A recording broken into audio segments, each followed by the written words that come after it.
Very large, very heavy, and on 2 feet. It was definitely bipedal. It had my heart jumping up in my throat. My name is Daniel J. Benoit. I am the founder of the ECBRO, the East Coast Bigfoot Researchers Organization. I've been involved with Bigfoot research for a good 13 years now. Um, and one of the main things, it's not the only thing, but one of the main things that got me like really fascinated or involved in this is actually the 1967 Roger Patterson and Bob Gimlin Bigfoot footage. Of course, I know a majority of the community is well aware of that. They know of that footage. Um, you know, that alone really fascinated me, really sparked an interest in me that actually developed and grew into a passion over years. Not to mention the history. Once you get involved and start digging in and doing some research, I mean, the history of Bigfoot sightings right here in North America, and not to mention worldwide.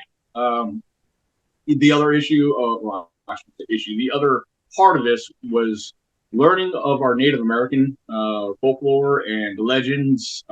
Almost every Native American has something connected to Bigfoot. That there was a big fascination. You know, talking to Native American friends that have history that's been passed down to them, I've learned that a lot of Native Americans love their folklore. So that's something to keep in mind, that we have to be careful. Some of it is just strictly folklore. And then there's legends. And of course, a lot of the information that's passed down over the years, it's, do we consider evidence? Yes. Anecdotal evidence, I mean, is verbal. Especially with a lot of the reports that we share or learn of to begin with. But we have to take all that into consideration, but also take it with a grain of salt too. So yeah, it's actually the whole history behind the Bigfoot phenomenon that's actually got me involved. The Pacific Northwest here in North America has actually been the biggest hotspot for Bigfoot or Sasquatch.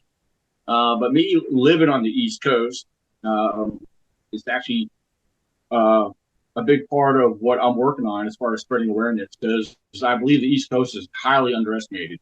When there's a lot of activity here, there's people slowly coming out of the woodwork sharing their experiences. I've taken a lot of reports over the years. I've done a lot of investigations over the years. I got some coming up. So yeah, I mean, this has brought me a long ways. There's others that have been involved a lot longer than I have, but I believe with what I've conducted and what I've started myself into, it's opened up a whole new world to me. So Bigfoot is, a very large phenomenon. And regardless of how you look at it or view it, it's fun. It's fun. It's also been very educational as well over the years. And that's a big part of me too. When I say educational, I speak a lot at a lot of conventions, and I always share my research and my views on the topic. And for me personally, spreading awareness and educating the public with what we consider the unknown is a big deal to me. And it is for others as well. For some, it's just a a hobby. So, Right. it's a game for some people to see how much evidence they can put out there. To me, it's not all about evidence. I mean, it is, but it's not just that. And you'll probably hear me repeat this numerous times, but awareness is all about awareness and getting the public to understand what's out there. You had an actual sighting or an encounter with Bigfoot? Yes, I've actually had a few experiences. One that's very memorable that I share often took place back in 2014, right here in Virginia. Now, that was during one of my group campouts that I host every year. I do a couple group campouts every year. We actually got one coming up this month in September. However, the experience that took place was, again, it was on a group campout. We've done several daytime explorations. And on May 3rd of 2014, after doing some daytime hiking and relaxing at camp, we decided to go on foot at night down to the lake that's actually in the area where I do a lot of my research. Um, we took, we left out in the evening while it was still some daylight. We hiked down to the lake, which was roughly a mile down to the area. And, we did some vocalizations. We were listening. We had our gizmos and gadgets at play. We had parabolic microphones. We were spread out around the lake, paired up in teams of 2, by the way.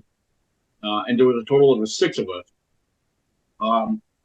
And after spending some time spread out around the lake, listening for vocalizations, which we actually got some responses from one of the vocals that one of our group members put out, and which was interesting. It wasn't really exciting, but I mean, at the time it kind of was, because after not hearing nothing, we got something. So long story short, after spending a few hours down at the lake, we decided, well, guys, it's time to regroup, time to head back to the camp. And so we all met back up at the beginning entrance of the lake, and we started back on foot, single file line, headed back out to the main forest road to head out back to our camp. Well, while we were working our way out of the forest road, that was the portion of the forest road that was coming from out of the lake, I'm in the lead. I'm in front of everybody, but we're all talking at normal tone. And, I'm kind of keeping my eyes open, scanning the area. And interesting. Well, here comes a deer right on the side of the road, walking right towards us. And what was interesting was that this deer did not seem fazed by us, did not seem startled or anything.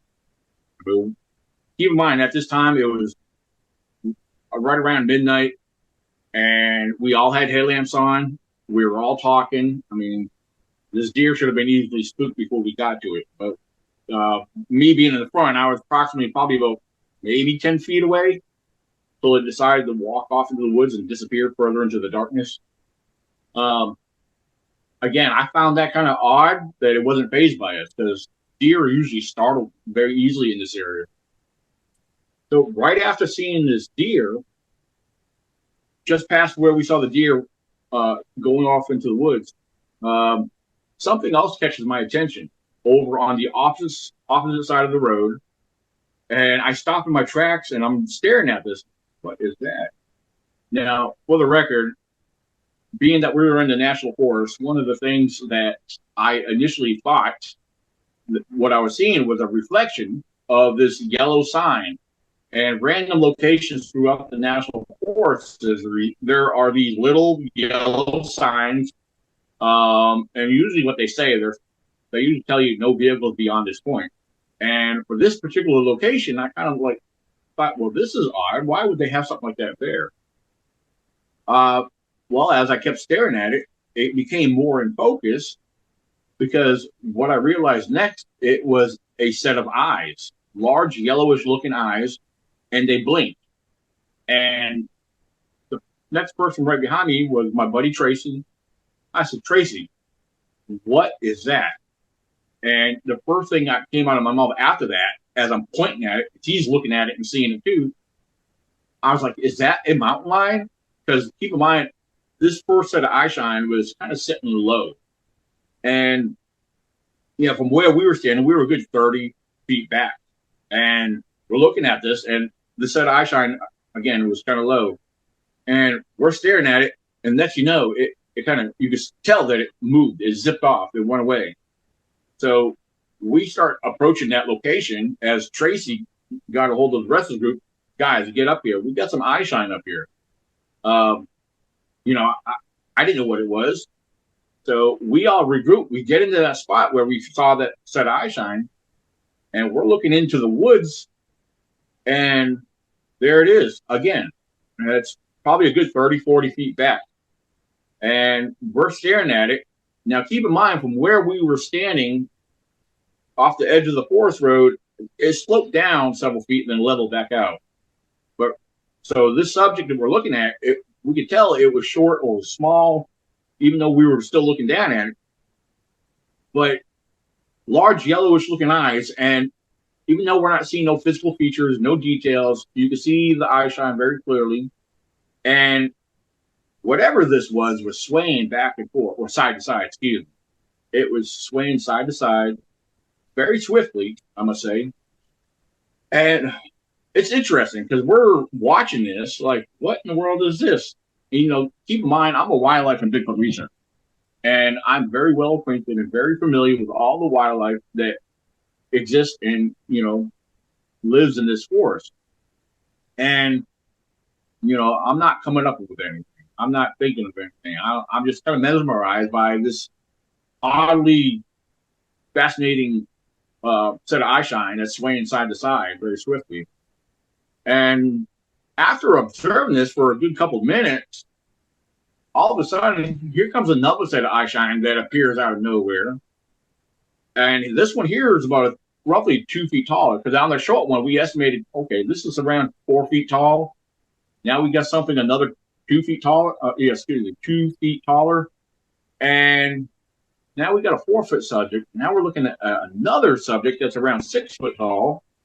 Same color eye shine, very large, and the eyes were not close together. And now this one here, again, we're not seeing no physical features, no details whatsoever.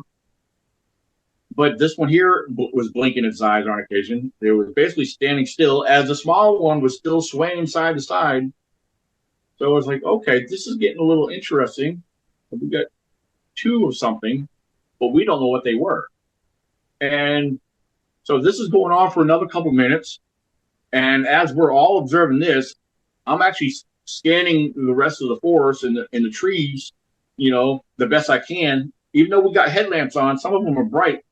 It was so dark in here because at that time of night, after midnight, there was a lot of that cool air, that moisture sets in and makes it a little bit more foggy, kind of hard to see through some of it. But you can see the bushes, you can see the trees. And I'm noticing something else that caught my attention while we have these 2 subjects standing there, with a large yellowish eye shine. I noticed a third set of eye shine. This third set of eye shine started off very low to the ground, and I pointed it out. Now, this third eye shine, I'm staring at it. My eyes are kind of glued on it. Because next, even though it looked like it was down at the ground, it started getting taller. It started raising up. And I'm watching this set of eye shine grow, and it's still growing and getting taller and taller and taller. And then next, it stops. This third set of eye shine was towering over top of the 6-foot one by another 2 feet. So, all right, here we are. We got 3 subjects now. The small one's still swaying side to side. The 6-foot one's just standing there, still occasionally blinking its eyes. And now this tall one. Again, we're not making out no physical features, no details whatsoever. Now, a couple of us that were in the group started making some noises. One individual said, I believe actually it was Tracy. He made mention, he said, guys, we got squatches. Now, keep in mind, I wasn't thinking anything like that. I wanted to believe that because I can't picture or I can't figure out what else were these. I needed something to confirm. If these are squatches, I needed something to confirm that. So then something did happen. That tallest one made a maneuver. It turned to its left, and it had appeared to take a step or two and looked back at us, blinking its eyes. And when it made that maneuver, and I believe it's from the angle of the light, catching it at the right angle and position, that a clear silhouette of wide, broad shoulders and a big round head right between those shoulders. When I saw that there alone confirmed it for me. Because I will tell you, these were not bears. I've had a lot of encounters, some close, some distant with bears, both day and night. I know bears very well. And every bear that I've seen at nighttime out there had red eye shine. The North American black bears give off a red eye shine. And I had no idea what these were until I seen that shape. And being that it was 8 foot tall, very wide, broad shoulders, there's no other known species of animal that would have wide, broad shoulders. Even if a big bear was to stand up on its hind legs, their shoulders slope straight down. They don't have shoulders like a human or an ape. So after seeing this, again, that's what confirmed it for me that we were looking at a possible family unit of squatches. To see three at one time like that, I think that was a very rare opportunity moment. Now, they actually all three end up turning off and going further into the dark woods. And then we end up going off, and we turned off. We started working our way back to camp, and we were talking about it, and we got back to camp, and we're still talking about it. Even though I'm convinced that what we saw were squatches, but at the same time, we're still trying to debunk this. And here's a kicker. It was kind of a disappointment because not once did we think about this. But when we got back to camp, me and Tracy Arnold, in our backpacks that we actually had night vision devices where we could have pulled them out and had a very clear observation of what we were really doing. We could have saw some physical features, some other details. But being caught up in that moment, I guess there was some excitement. There was no fear. So there was one couple that was with us, Kimmy and Darren. Kimmy was the only one that expressed any fear or nervousness during this whole thing. And I believe because I was with a group of people, I didn't feel anything. I didn't feel no fear. It was honestly exciting. But again, we were kicking ourselves in the butt for not thinking about pulling out our night vision devices. But that's the way that goes. Now, one thing I like to share and add to this, a year later, when I was actually camping out right around the corner across from that same section of woods during the hunting season of 2015, it was November of 2015. There was no one else in the area. Nobody else was camping. I was by myself, and I was sitting around a campfire. It was quiet, dead quiet, nothing going on. I was kind of bored. So what do? I grab my spotlight and I walk out to the middle of the forest road. Now keep in mind, I did not turn the spotlight on, not till after I got to the middle of the forest road. And then I kind of sit there and listen, looking around in total darkness.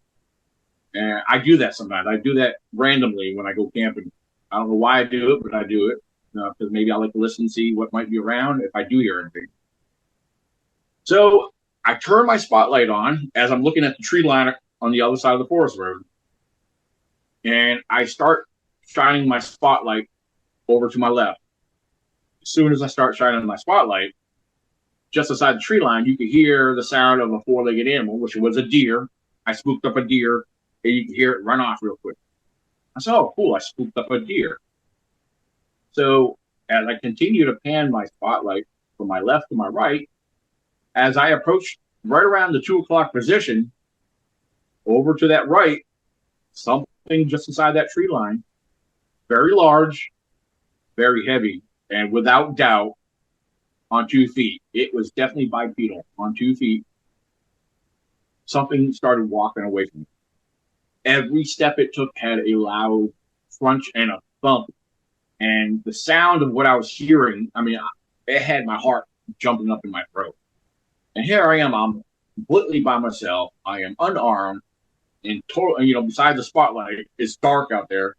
And I find myself walking backwards and with the opposite hand, reaching down to my belt loop with my keys to make sure my vehicle was unlocked, just in case I had to jump into my vehicle.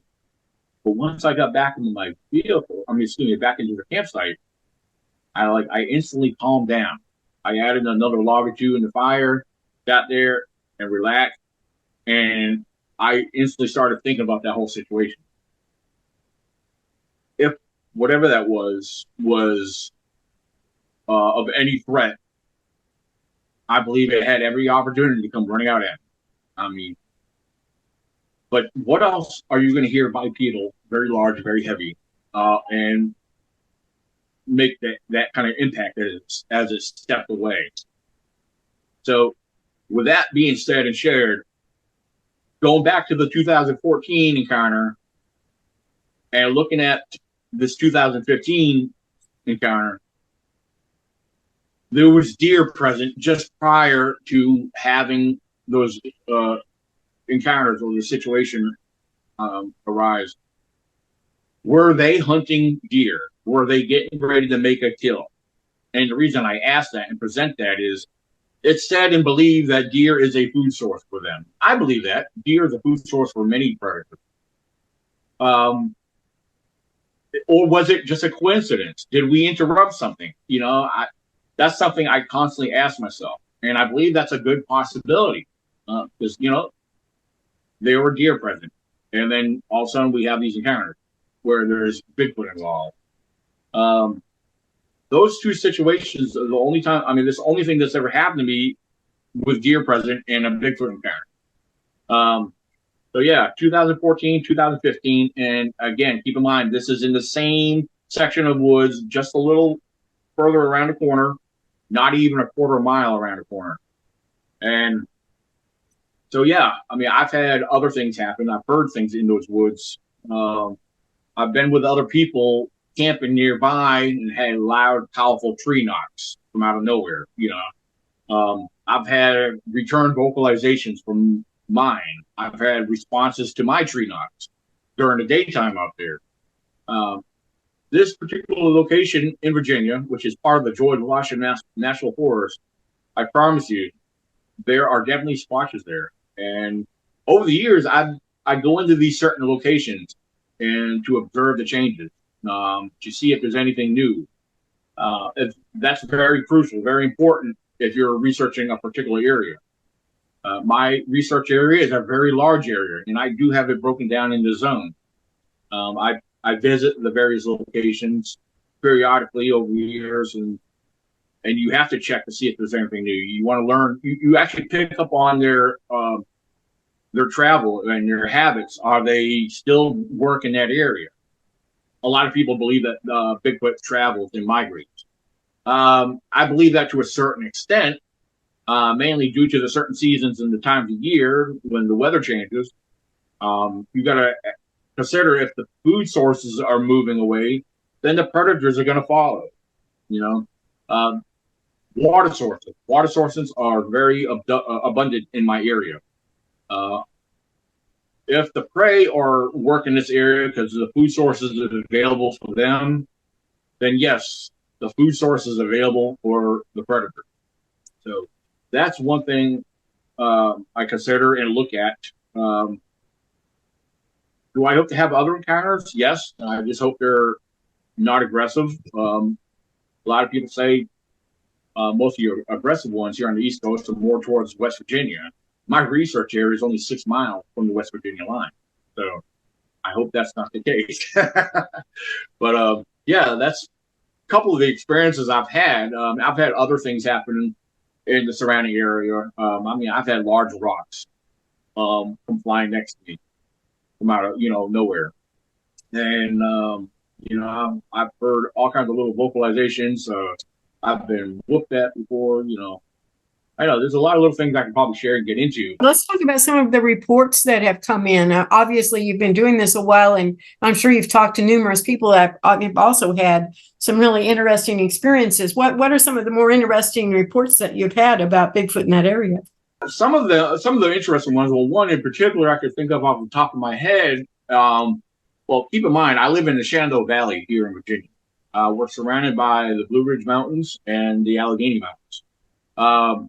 But the portion of the Blue Ridge Mountains that basically is in my backyard is called Skyline Drive. I've heard several stories and reports over the years from here. There's been sightings by a mother and her daughter driving up the mountain.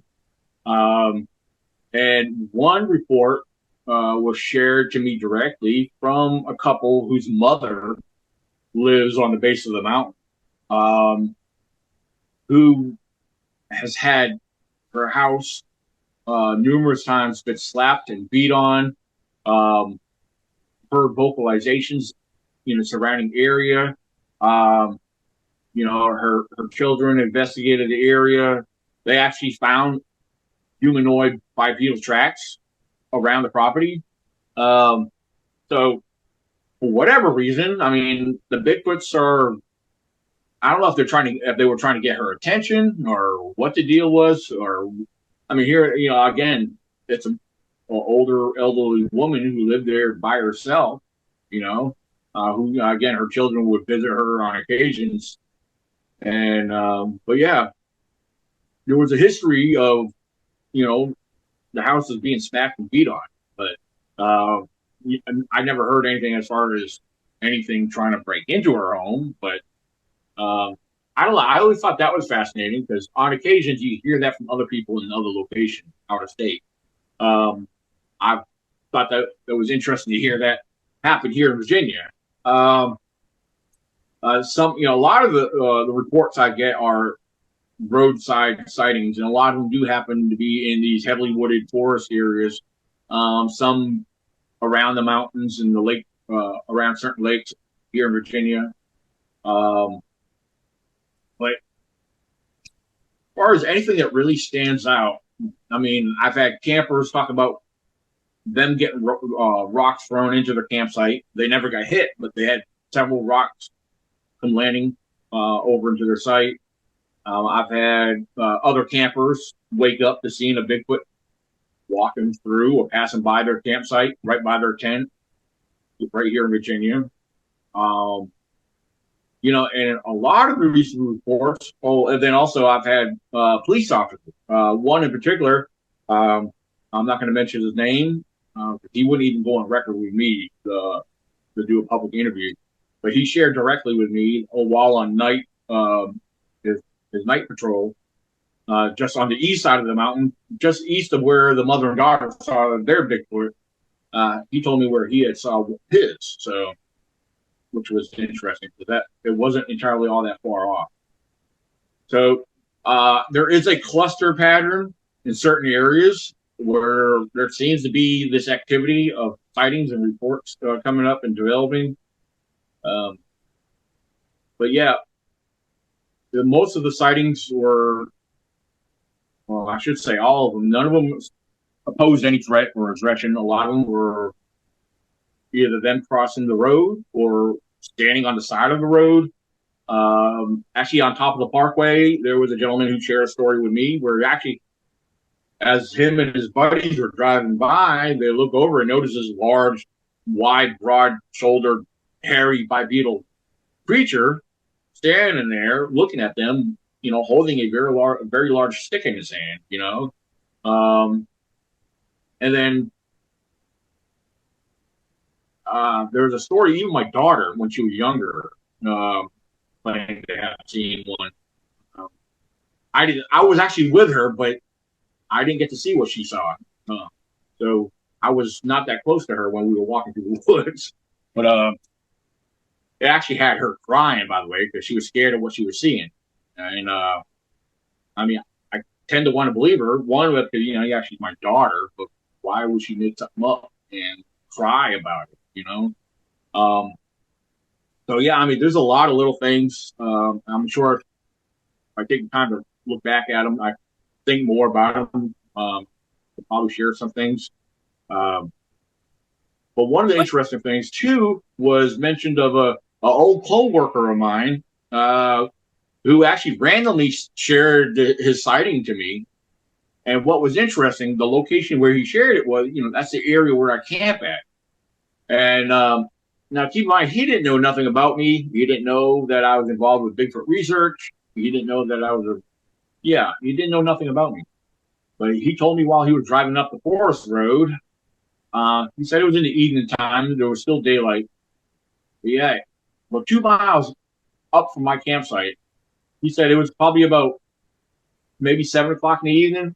And here comes, stepping out right in front of him, about a 6. He described it was roughly around a good 6 foot tall, like a dark reddish brown hair, He said it had a slight pause as it came out in the middle of the road, like barely glanced at him and kept going, and went through the woods and crossed over the river,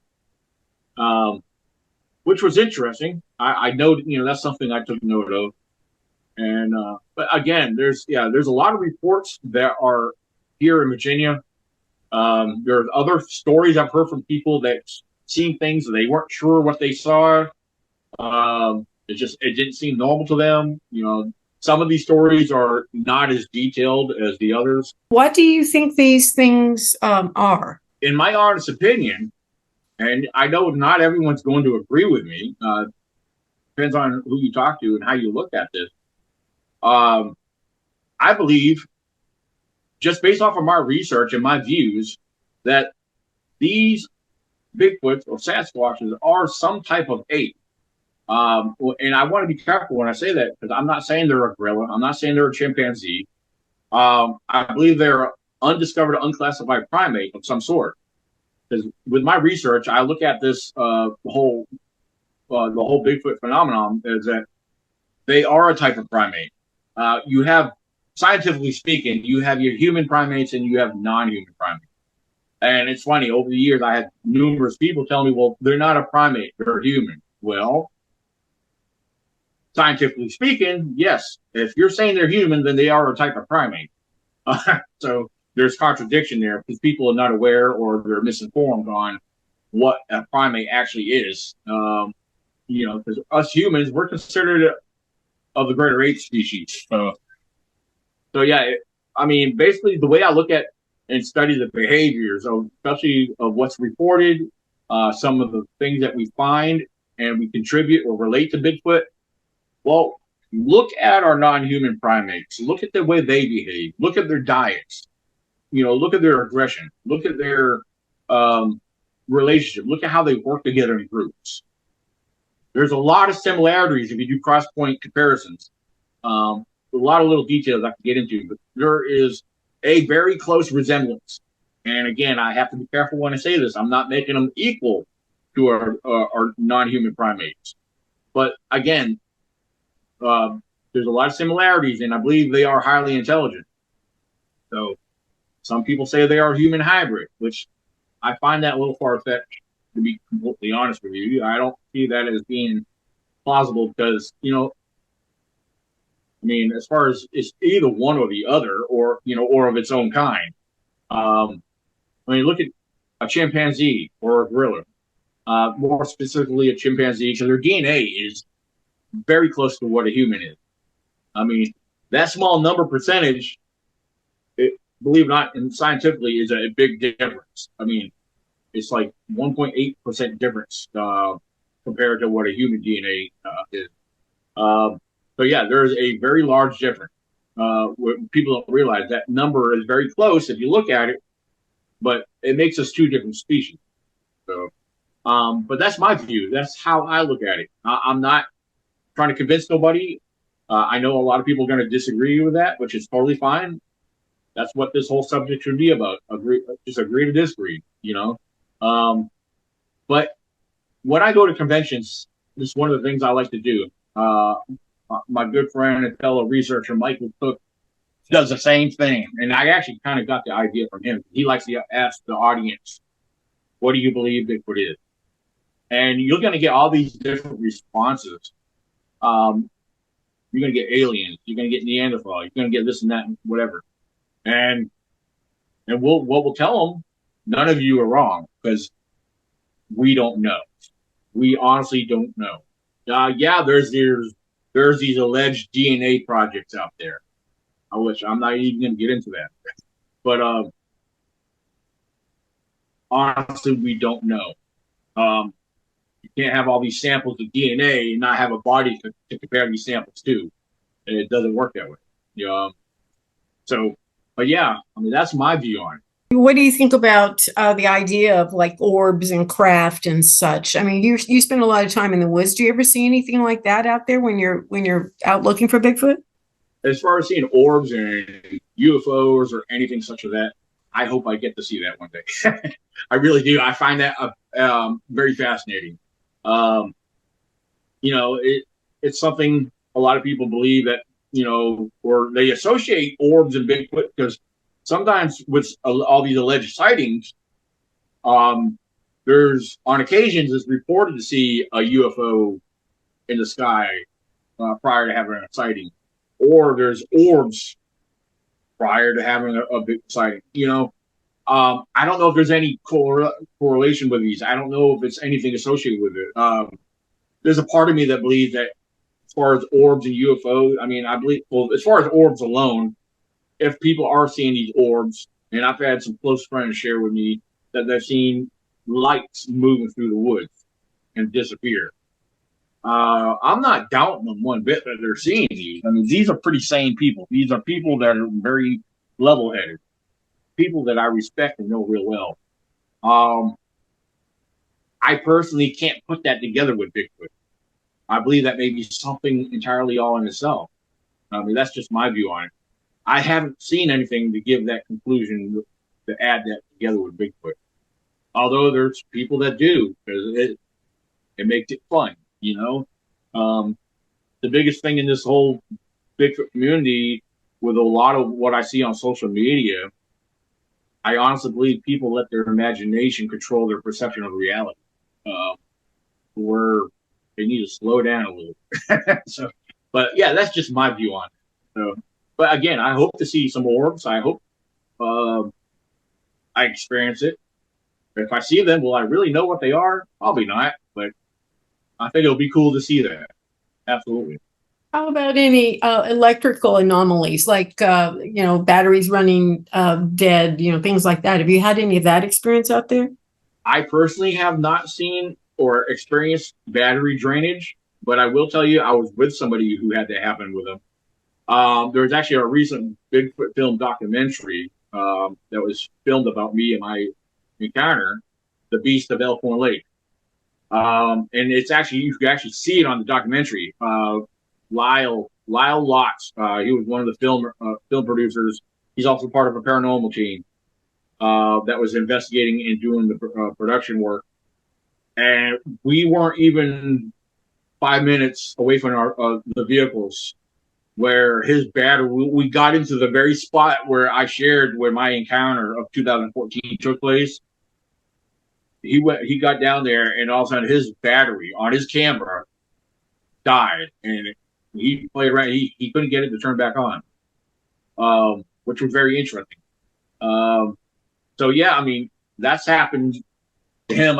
I never heard it happening to anybody else, including myself. So I know something drained his battery, and they got good equipment. All their equipment. These guys don't go out there with their equipment half-assed, if you want to call it that. But these guys are professionals at what they do. Why would they go up there with a half-charged battery or whatever, Something happened. Something happened to that piece of equipment. Well, yeah, for sure. I have heard of that some as well, that, there seems to be some kind of electrical anomaly around them. Sometimes the orbs will be in association with, seeing them, whether that has a connection or not. I've heard that before too. What about the structures? Have you run into anything that is a complex enough structure you can say that this was probably created by something other than just nature? Yes, absolutely. I've come across numerous structures and formations. Now, some of them, you could almost easily rule out some of the obvious things. On the other hand, a lot of the structures or formations, again, somebody like me that looks at this in a very objective view, I've been blown away. I've been very fascinated by some of these structures. My most exciting one is finding teepee structures. Yes, somebody or something with opposable thumbs have worked to put these together. Then again, on the other hand, did winds and storms blow over these trees and they just so happen to catch and collide into each other and be caught that way? Yes, that's a very likely possibility. So we always have to consider all these other possibilities before ruling out the unknown. But now as far as something I feel that nature cannot do, which I found on more than one occasion, is finding trees in various different limbs of different species of trees and limbs intertwined and woven together. Now, as far as I'm concerned, I don't see nature doing that. Some of the details where something with opposable thumbs and hands that could grasp, such as a primate, with some of these require some strength, I believe were put together or assembled by something, again, with hands and opposable thumb.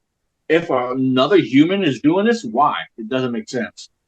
But again, these are things that I believe that could be related to the unknown as far as Bigfoot. So if you hear me talk about the unknown, I consider Bigfoot under that category. The other thing is, too, which I've come across on several occasions, and so have several other people, too, is finding these fairly large trees, not rotten, broke off and completely twisted, almost in a corkscrew manner or shape. Something with brute strength took the time to break and twist that. Why? I don't know, but why? It's demonstrating their strength. Is it demonstrating their territory? Very possible. Very possible. I mean, I've experimented and tried twisting a small 2-inch round tree. Yeah, you could bend it over, and break it, and then twist it. But even that could be challenging. But when I'm saying some of these tree twists that are large, I'm talking about anywhere from 3 to 5, even up to 8 inches, but mainly between the 3 to 5 inch round diameter. To me, that takes some real strength, brute strength to really break and twist these. So I don't know. I mean, those are fascinating as well. One of the things, again, you'll hear me talk about the primate. Our known species of primates, gorillas, chimpanzees, but gorillas will demonstrate a lot of tree damage. They'll uproot a tree, they'll smash, they'll break a tree. Of course, they bang trees, they knock on trees, little things like that. So when I find things in nature that don't seem natural, again, with my view on this being, or my conclusion on them being some type of primate, that's when I'll go to my other sources and I'll start, okay, wait a minute. Yeah, gorillas, chimpanzees, orangutan, they practice this, they perform this. This is part of their behavior. And with that being said, again, I have to repeat this. I'm not making them equal to any of these known species. But again, there's some resemblance, there's some similarity on the behavior. Do our known species of primates build shelters and structures? Yeah, mainly nests. A lot of these nests are built on the ground. That's another thing I question. Were these woven formations a start of a nest? What was the purpose? I mean, I have all these questions that come up, but I don't have the answers, but there's a lot of possibilities.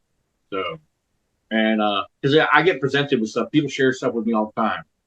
Like, hey, could this be a Bigfoot structure? Or they'll ask me directly, is this a Bigfoot structure? And as I tell them, it's a possibility, but we don't know. Exactly. Yeah. So I mean, you have a lot of people out there that will tell you. You have a lot of these alleged so-called experts that will tell you, yeah, Bigfoot does this, Bigfoot does that, Bigfoot. Unless you witness it, how can you really know? How can you say that, without a guilty conscience? It's your imagination controlling what you want to say and making yourself sound like you're important. You don't know. Again, unless you witnessed it, that's a whole different thing. That would be your story, your word against mine. But so I would stand corrected. But yeah, it's just you got to witness something to know something. That's the way I look at it. That's true. Well, I'm getting ready to wrap this up, but is there anything else that you feel like is important that you'd like the audience to know? Well, one of the things, real quick, that I like to throw out there, it's a quote I share. Now, it's on my social media platform. It's on my website. learn and know what is known before seeking the unknown. And with that being said, as I tell people, like I try to share the educational side of research. It's very important to know your wildlife and their behaviors, their diets, and everything that they're known for doing. Because everybody that goes out in the woods, trampling through the woods, points at every tree break or every little sound is a Bigfoot to them. And they're simply neglecting our known species of wildlife. They're neglecting weather. They're neglecting all the natural phenomenon. Because there's a lot of occurrences, a lot of things that happen in nature that we don't get to witness. That's all part of learning, becoming familiar with your known wildlife, understanding the ecology, and observing the changes in your research area over the year. It's all simple science. It's all basic. You know, these are simple things that I encourage everybody. Spend more time out in the woods. Learn and observe these things. Um, it's very important to know what is known before seeking the unknown. I can't say that any clearer, so keep that in mind. Keep an eye out on future projects of mine. I host several group campouts, mainly 2 throughout the year, and I host an annual Virginia Bigfoot conference every June. So if you want to check that out, vabigfootcon.com. There's more information about me if you want to follow me, ecbrofounder.com. So I'm all over social media. I'm not hard to find. And I try my best to respond to everybody. I'm contacted a lot. And my research, my organization, we are growing. We're growing very well. There's more and more people joining the team, representing up and down the East Coast. So, and I personally, I'm based out of Virginia here, so I do a lot of my research here. Although I've conducted research and field investigations up and down the East Coast. A lot of it's been done up in Pennsylvania, but yeah, that's me. I'm a simple guy. I'm not an expert. I like to make that very clear. So.